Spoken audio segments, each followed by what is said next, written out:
Friends, अपनी पिछली classes में हम आर्थिक क्रियाओं के बारे में पढ़ चुके हैं। आर्थिक क्रियाओं में हम प्राथमिक, द्वितीयक, तृतीयक, चतुर्थक और पंचम व्यवसाय के बारे में पढ़ चुके हैं। उम्मीद करती हूँ कि वो सभी आपने जो है अच्छे से पढ़ा होगा और उसको समझने की कोशिश की होगी। आज की इस क्लास में हम प्राथमिक क्रियाओं का पर्यावरण पर प्रभाव पढ़ेंगे, या दूसरे शब्दों में मैं कहूँ कि अब हमारा जो नेक्स्ट टॉपिक है आपके सिलेबस के अकॉर्डिंग, वो है आर्थिक क्रियाओं का पर्यावरण पर प्रभाव। यानी कि विभिन्न आर्थिक क्रियाएं, प्राथमिक, द्वितीयक, तृतीयक, चतुर्थक और पंचम, इन क्रियाओं को जब हम करते हैं तो पर्यावरण पर क्या प्रभाव पड़ता है। ओके, तो इसी श्रृंखला में सबसे पहले हम प्राथमिक क्रियाओं के बारे में पढ़ेंगे, यानी कि प्राथमिक क्रियाओं का पर्यावरण पर क्या प्रभाव पड़ता है। तो प्राथमिक क्रियाओं में आपको पता है क्या क्या क्रियाएं आती हैं। सबसे पहले एकत्रीकरण आता है या संग्रहण, जो मनुष्य का सबसे प्राचीन व्यवसाय है, पढ़ चुके हैं इसको हम। उसके बाद लकड़ी काटना या लंबरिंग है, पशुचारण और पशुपालन है, मत्स्य यानी कि मछली पकड़ना है, खनन यानी कि माइनिंग है, और कृषि जो है सबसे बड़ी प्राथमिक क्रिया मनुष्य के द्वारा की जाने वाली है। प्राथमिक क्रिया मतलब जो सीधे के सीधे मनुष्य प्रकृति से संबंधित है। ओके, तो सबसे पहले हम जो है एकत्रीकरण से शुरू करते हैं। एकत्रीकरण यानी कि चीजों का संग्रह करना। इस एकत्रीकरण में हमने पढ़ा था जीवन निर्वाह के लिए एकत्रीकरण और व्यापार के लिए एकत्रीकरण, है ना। व्यापार के लिए एकत्रीकरण में फिर उष्णकटिबंधीय और शीतोष्णकटिबंधीय वर्गों पढ़ा। तो एकत्रीकरण जो है वो पर्यावरण पर किस प्रकार प्रभाव डालता है। अब जो जीवन निर्वाह के लिए एकत्रीकरण है वो तो पर्यावरण पर कोई विशेष प्रभाव नहीं डालेगा, क्योंकि प्रकृति में जो है चीजें उत्पादित होती रहती हैं और मनुष्य उनका उपयोग करता रहता है। यानी कि उनसे चीजें प्राप्त करने की जो दर है वो इतनी कम है कि वो चीजें स्वतः जो है थोड़े समय के बाद अपने आप उनका उत्पादन हो जाता है। तो इस तरह जीवन निर्वाह का जो एकत्रीकरण है वो पर्यावरण को किसी विशेष रूप से प्रभावित नहीं करता है, या दूसरे शब्दों में हम कहें कि वो हानि नहीं पहुंचाता है। लेकिन व्यापार के लिए जो एकत्रीकरण है ना, व्यापारिक जो एकत्रीकरण है वो पर्यावरण को प्रभावित करता है। व्यापारिक एकत्रीकरण में हम क्या करते हैं कि सिलेक्टिव जो है गैदरिंग हम करते हैं। यानी कि मान लीजिए हमें किसी विशेष पशु के हाथी दांत की ही आवश्यकता है, तो हम जो है उस हाथी दांत का ही एकत्रीकरण जंगलों में से करेंगे। तो इस तरह जो है मतलब हम एक पर्टिकुलर चीज की कमी जो है उस क्षेत्र में कर देते हैं। इसलिए जो है व्यापारिक एकत्रीकरण क्या करता है कि ये जो है पर्यावरण को प्रभावित करता है। और व्यापारिक एकत्रीकरण में भी हमने पढ़ा था उष्णकटिबंधीय वनों का व्यापारिक एकत्रीकरण और शीतोष्णकटिबंधीय वनों में व्यापारिक एकत्रीकरण। तो इस हिसाब से जो उष्णकटिबंधीय वन है उनका ह्रास ज्यादा हुआ है। उष्णकटिबंधीय वन यानी कि अमेज़न बेसिन, कॉन्गो बेसिन और जो साउथ ईस्ट एशिया के जो वन क्षेत्र है वहाँ व्यापारिक। तो एकत्रीकरण में किसने पर्यावरण को ज्यादा प्रभावित किया? व्यापारिक एकत्रीकरण में। और व्यापारिक एकत्रीकरण में भी कौन से क्षेत्र से ज्यादा प्रभाव हुआ? उष्णकटिबंधीय जो वन है वहाँ। क्लियर? ठीक है। वो है लकड़ी काटना यानी कि लंबरिंग। ठीक है, तो लकड़ी काटने में भी जब जीवन निर्वाह के लिए लकड़ी काटी जाती है तो पर्यावरण को कोई हानि नहीं पहुंचाती है। लेकिन जब हम व्यापारिक स्तर पर लकड़ी काटेंगे, व्यापारिक स्तर पर लंबरिंग करेंगे, तो वो निश्चित रूप से पर्यावरण को प्रभावित करती है।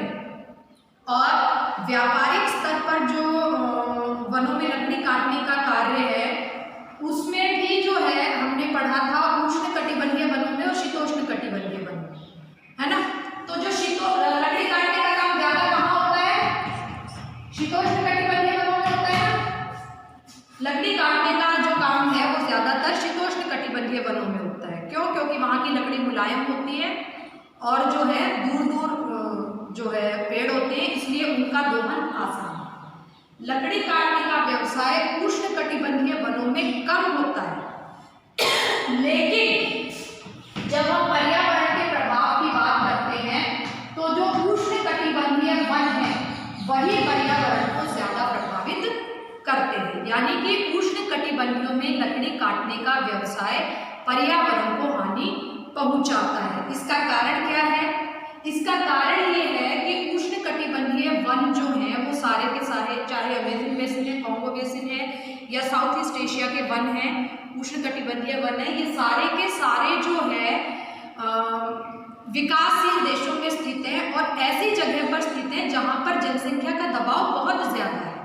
तो इसलिए वहाँ पर वनों का दोहन बहुत ज्यादा किया जाता है, इसलिए पर्यावरण पर प्रभाव जो है वो उष्णकटिबंधीय वनों से लकड़ी काटने का है। दूसरी तरफ जो शीतोष्णकटिबंधीय वन है वहां पर लकड़ी काटने का काम तो व्यापारिक स्तर पर किया जाता है, लेकिन सुनियोजित तरीके से किया जाता है। उनका जो है साथ में पुनः वनारोपण किया जाता है, जहां वन काटे जाते हैं दूसरे क्षेत्र में बोए जाते हैं ताकि वनों का जो ह्रास है वो बिल्कुल भी ना हो। ठीक है, तो इस तरह जो है उष्णकटिबंधीय जो वन है उनके द्वारा जो है बड़े पैमाने पर ह्रास होता है। वनों के काटने से पर्यावरण को क्या प्रभाव पड़ेगा? जब लकड़ी काटी जाएगी तो इसका मतलब वनों का विनाश है। तो वनों के विनाश से पर्यावरण पर क्या क्या प्रभाव पड़ेगा? मृदा का अपरदन होगा। पता है आपको कि वन जो है, पेड़ों की जो जड़ें हैं वो मिट्टी को बांध कर रखती हैं। जब वन नहीं रहेंगे, जब पेड़ नहीं रहेंगे तो मिट्टी स्वतः बह चलेगी। तो इस तरह से जो है मृदा अपरदन होगा, मृदा के उपजाऊपन का ह्रास होगा, बाढ़ और मरुस्थल का विस्तार होगा और सबसे महत्वपूर्ण कार्बन डाइऑक्साइड की अधिक मात्रा जो है उत्सर्जित होगी। क्योंकि पेड़ आपको पता है कार्बन डाइऑक्साइड लेते हैं, है ना, और ऑक्सीजन छोड़ते हैं। जब पेड़ों की मात्रा कम हो जाएगी तो क्या होगा? कार्बन डाइऑक्साइड की मात्रा बढ़ जाएगी और कार्बन डाइऑक्साइड की मात्रा बढ़ने का कारण ये है कि जो है जो गर्मी है जिसे हम ग्लोबल वार्मिंग कहते हैं वो बढ़नी शुरू हो जाए। ओके, तीसरा जो हमारा प्राथमिक क्रिया है वो पशुचारण और पशुपालन है। ठीक है, पशुचारण और पशुपालन में भी जो है हमने इसी तरह चलवासी पशुचारण, जीविका पशुचारण और व्यापारिक पशुचारण पढ़ा है ना।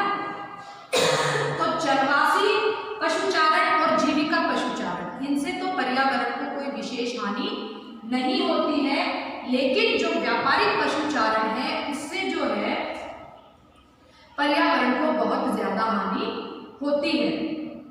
और ये हानि कैसे होती है कि व्यापारिक पशुचारण का मतलब ये है कि हम उस पशु को या तो दूध के लिए पालेंगे या मांस के लिए पालेंगे, है ना, दूध या मांस के लिए पालेंगे या ऊन के लिए पालेंगे।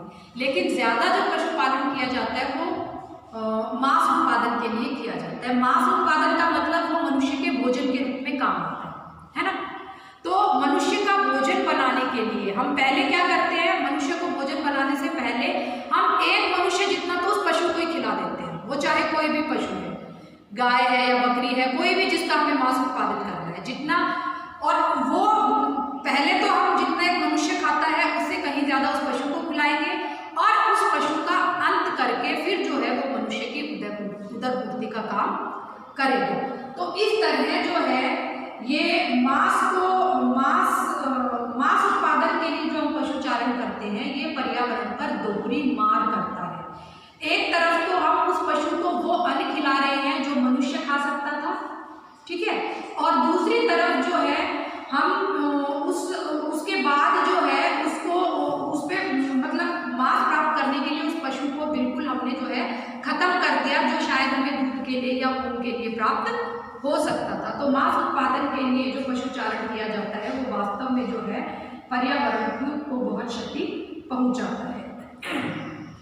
मांस के उत्पादन से विश्व की 20% हरित ग्रह गैसों का उत्सर्जन होता है। हरित ग्रह गैसों का मतलब क्या है?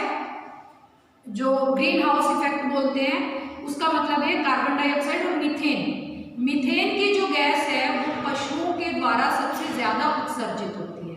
किस रूप में उत्सर्जित होती है? एक तो जो पशु का मल होता है उसमें आती है, और दूसरा जो पशु जुगाली करते हैं उस जुगाली से भी मीथेन गैस निकलती है। तो यानी कि जब हम पशुओं को पाल रहे हैं तो मीथेन गैस का उत्सर्जन बहुत ज्यादा कर रहे हैं, और वो मीथेन गैस जो है अल्टीमेटली हमारी ग्लोबल वार्मिंग को बढ़ावा देती है।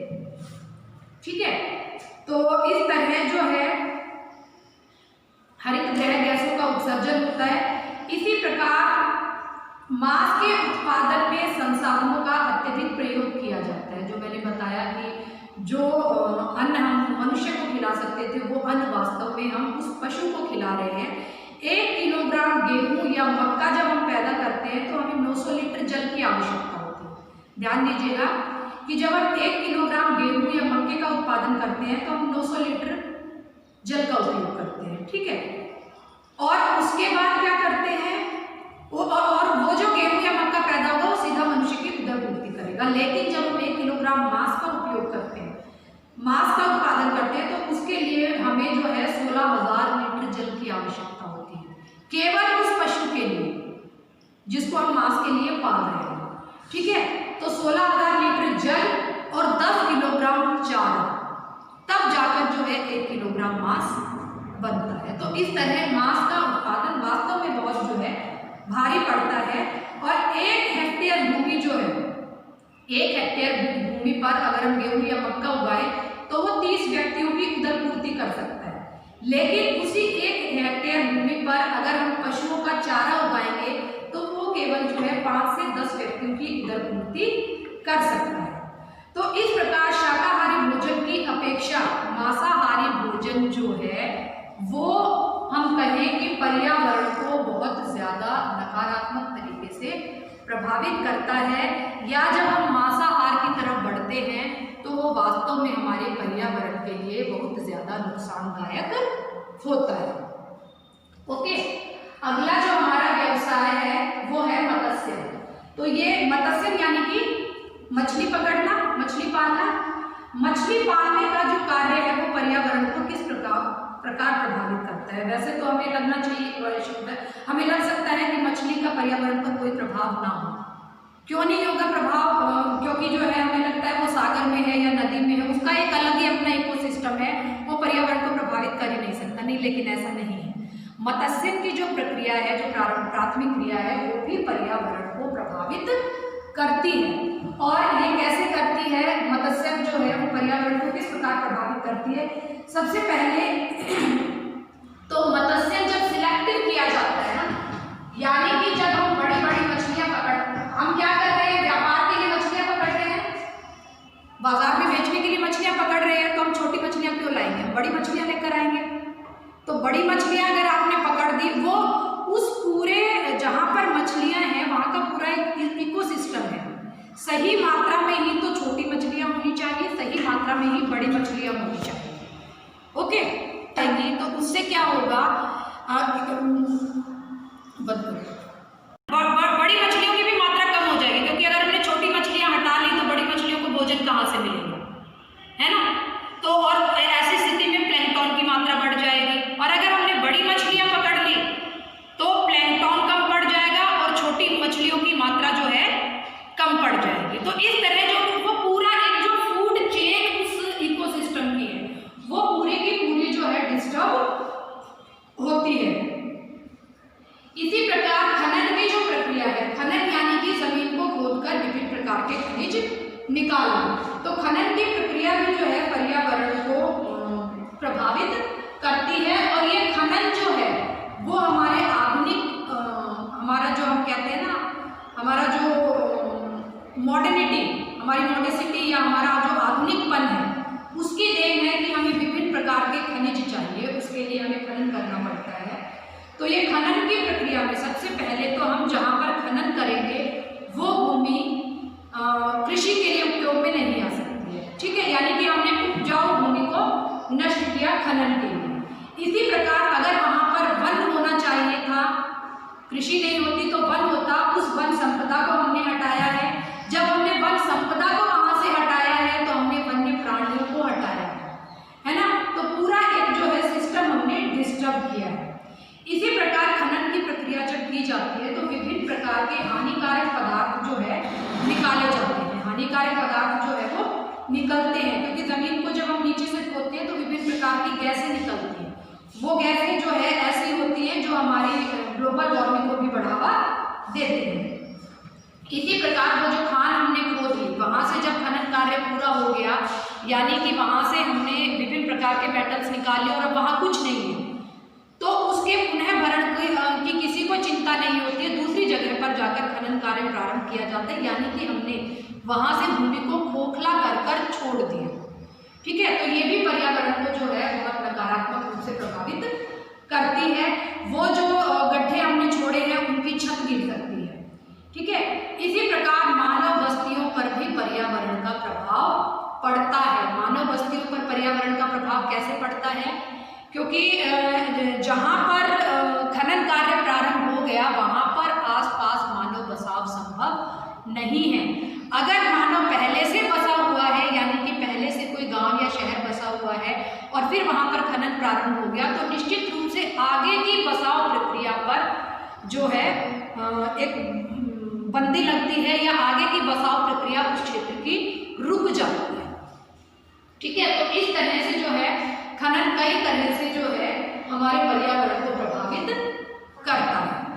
ओके, तो उम्मीद करती हूँ कि ये पांचों पॉइंट आपको समझ आए होंगे कि एकत्रीकरण, लकड़ी काटना, पशुचारण, पशुपालन, मत्स्यन और खनन, ये 5 आर्थिक क्रियाएं जो है हमारे पर्यावरण पर किस प्रकार प्रभाव डालती हैं। इन सभी का सार एक ही है कि जब हम जीवन निर्वाह के लिए कोई भी कार्य करेंगे तो वो पर्यावरण पर कोई विपरीत प्रभाव उसका नहीं पड़ेगा।